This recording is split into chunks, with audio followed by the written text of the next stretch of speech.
Hey, it's Scott Fox. Today I'm in Indianapolis, Indiana, of all places, and I'm here for the Global Entrepreneurship Congress. You can see the flags behind me here. We've got people from 150 plus countries, including government ministers, policymakers, academics, and of course, startups and investors like me. So we're here today to celebrate entrepreneurship all over the world through this excellent organization, the Global Entrepreneurship Network.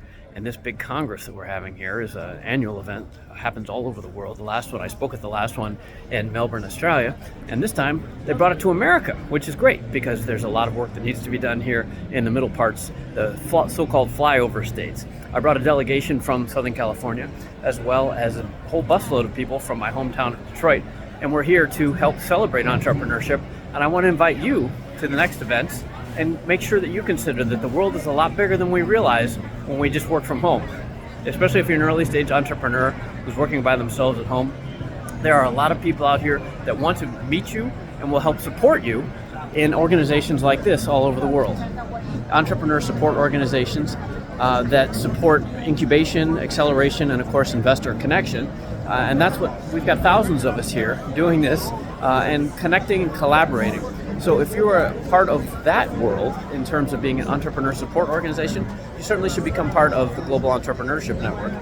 That's what these folks are all here talking about. This is the only conference in the world that I'm aware of that includes not just startups and founders, of course, the typical things that I talk about and go to a lot and speak at, but also policymakers. There's a whole ministerial track here so the government policymakers can be included and talk about the tax incentives and regulatory frameworks that can help early stage entrepreneurship support in smaller economies or those that are reluctant to participate perhaps in innovation.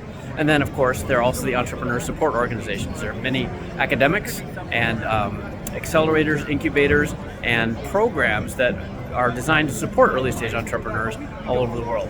All of this together here, at least this time, in Indianapolis, Indiana. Hope to see you at the next one.